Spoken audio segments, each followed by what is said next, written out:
하나님의 말씀을 들리게 하라. 요한계시록 11장 요약 강해. 요한계시록을 펴시고 읽으시면서 제 강해를 들으시면 아주 쉽게 이해하시면서 읽을 수 있을 것입니다. 11장 1절을 보면 지팡이 같은 갈대를 주고 성전과 제단과 그 안에서 경배하는 자들을 측량하라고 되어 있습니다. 갈대는 마디가 일정하기 때문에 측량 도구로 흔히 사용된 것입니다. 측량하라는 것은 두 가지의 의미가 있습니다. 첫 번째, 구약 성경에서 예언하는 것과 연관이 되어 있습니다. 두 번째는 측량한다는 것은 보존 또는 파괴의 의미가 구약 성경에 나타납니다. 때문에 여기에서는 성전에서 경배하는 자들을 측량하라고 했기 때문에 보호하라 라는 의미로 읽으시면 됩니다. 그런데 2절에서는 성전 바깥 마당은 측량하지 말라라고 되어 있습니다. 보호하지 않겠다라는 말입니다. 단순히 보호하지 않겠다라는 의미는 아니고 이방인에게 주었다고 되어 있는데 이 표현은 좀 약하고 이방인에게 쫓아냈다라고 강하게 표현해야 합니다. 그래서 거룩한 성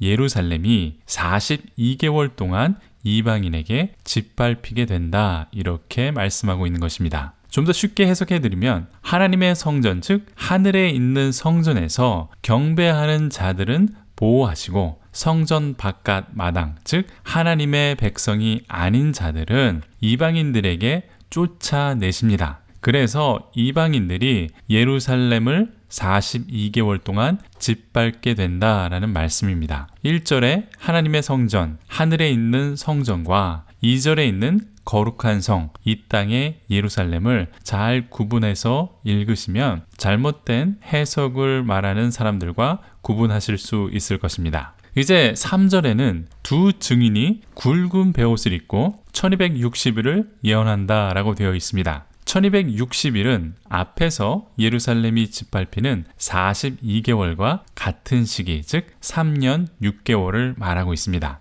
요한계시록에서는 한때, 두때, 반때, 42개월, 1260일이라는 날짜는 하나님께서 통제하시고 계획하신 특정한 기간을 말하는 것입니다. 하나님께서 허락하신 재앙의 시간 또는 특별한 시간을 말하는 것인데 정확한 날짜로 바꾸어서 해석을 하게 되면 꼬이게 되어 있습니다. 하루를 1년이라고 해석해서 1260년이라고 해석하면 또 안 됩니다. 해석에 또 해석을 더하여 해석하는 아주 웃기는 해석이 되는 것이죠. 어쨌든 이 특정한 기간 동안에 두 증인이 예언을 하게 됩니다. 이들은 굵은 베옷을 입었습니다. 굵은 베옷은 애곡과 심판의 예언 때 입는 옷입니다. 그러니까 이 두 증인은 3년 6개월 동안 하나님의 심판을 예언한다라고 되어 있는 것이죠. 그럼 이 두 증인은 누구이냐? 4절에 보니까 두 감람나무와 두 촛대다라고 되어 있습니다. 이것은 스가랴 4장을 근거로 말씀하는 것입니다. 자세한 내용은 제 계시록 11장 강의를 들으시면 아주 자세히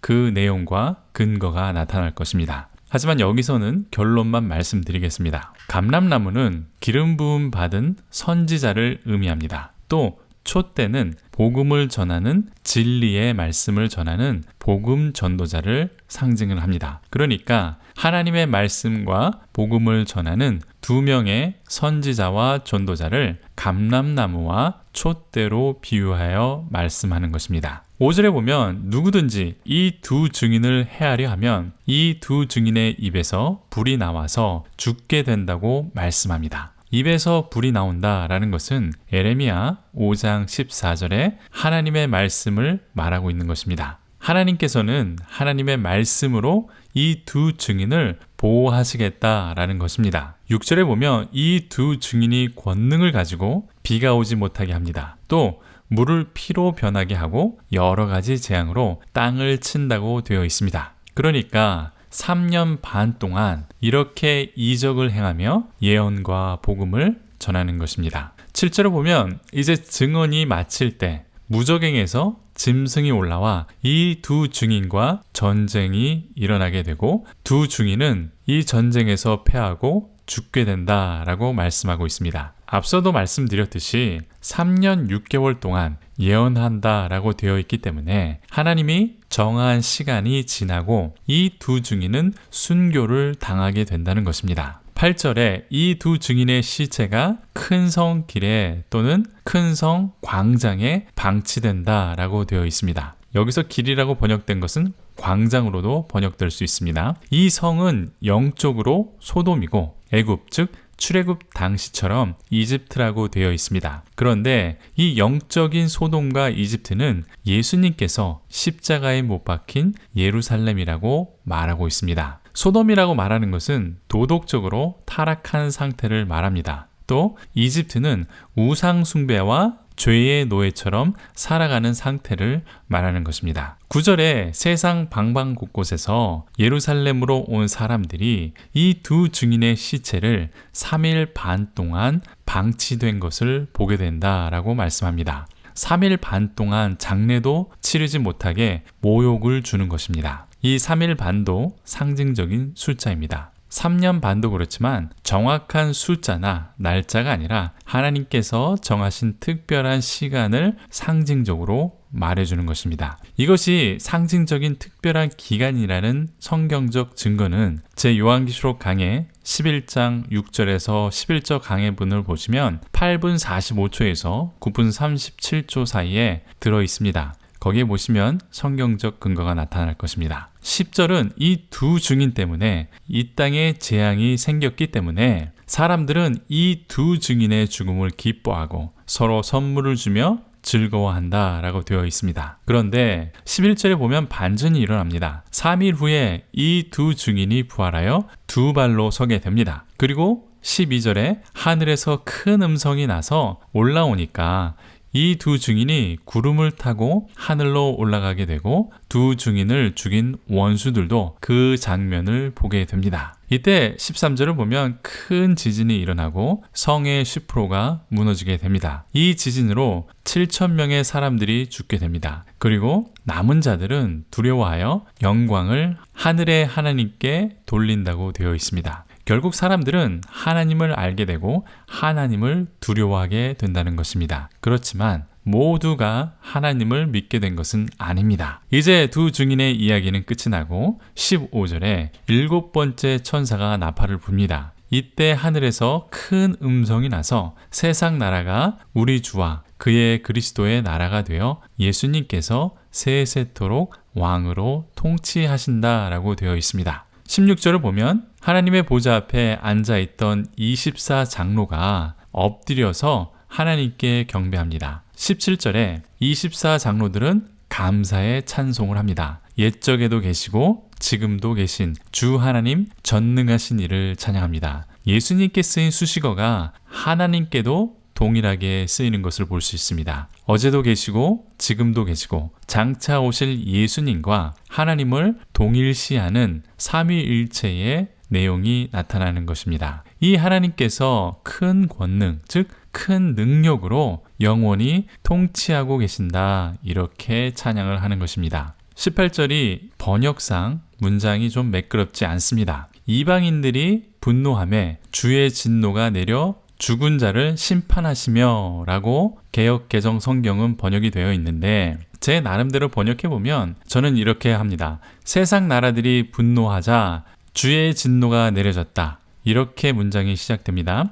그리고 죽은 자의 심판의 때가 왔고 동시에 주의 종 선지자들과 주의 성도 그리고 주의 이름을 경외하는 자들과 작은 자나 큰 자 모두에게 주님의 상이 주어집니다. 그리고 이 땅을 파괴하는 자들을 파멸하십니다. 이렇게 번역할 수 있습니다. 이제 19절에 보면 하늘에 하나님의 성전이 열리는 것을 봅니다. 그 성전 안에는 하나님의 언약궤가 보이고 번개와 음성들과 우레와 지진과 큰 우박이 있다라고 되어 있습니다. 하늘 성전 문이 열리는 것은 어떤 경이로운 일이 일어날 징조다라는 것을 상징적으로 말해주는 것입니다. 언약궤도 아주 중요한 것인데 하나님과 하나님의 백성을 연결해주는 상징적인 물건입니다. 하나님과 하나님의 백성 간에 언약적 관계가 맺어졌다라는 것을 보여주는 물건입니다. 이곳에 번개와 음성과 우레와 지진과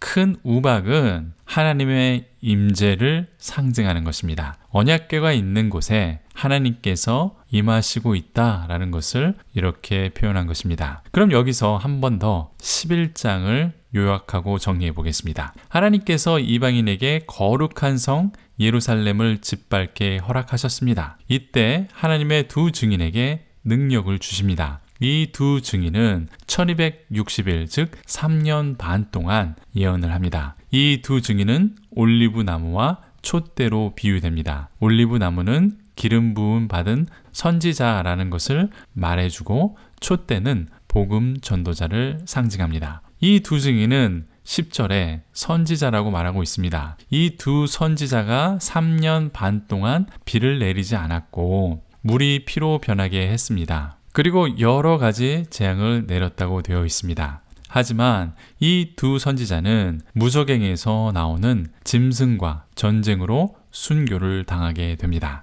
그들의 시체는 3일 반 동안 예루살렘 광장에 방치되고 장사되지 못하고 모욕을 받게 됩니다. 그런데 하나님께서는 그들을 부활시키고 승천하게 하십니다. 그 후에 7번째 나팔이 울리게 됩니다. 이때 24장로는 하나님을 찬송합니다. 이제 영원히 세상을 통치하실 하나님을 찬양하는 것이죠. 또 심판과 상급을 주실 분으로 하나님을 찬양합니다. 이 내용은 앞으로 선지자가 순교하는 핍박과 재앙이 있겠지만 이 모든 것이 하나님의 계획이라는 것을 말해주고 있습니다. 부활한 두 증인처럼 고난도 죽음도 우리를 굴복시킬 수 없다라는 것을 보여줍니다. 마지막 때를 두려워하지 말라라는 하나님의 계시의 말씀입니다. 고난과 순교마저 하나님의 계획이다. 이 고난의 때는 순간이고 하나님께서 정하신 한정된 때이다. 그때는 3년 반, 1260일, 42개월 그렇게 한정된 시간이라고 계속해서 우리들에게 말씀해 주시는 것입니다. 아멘.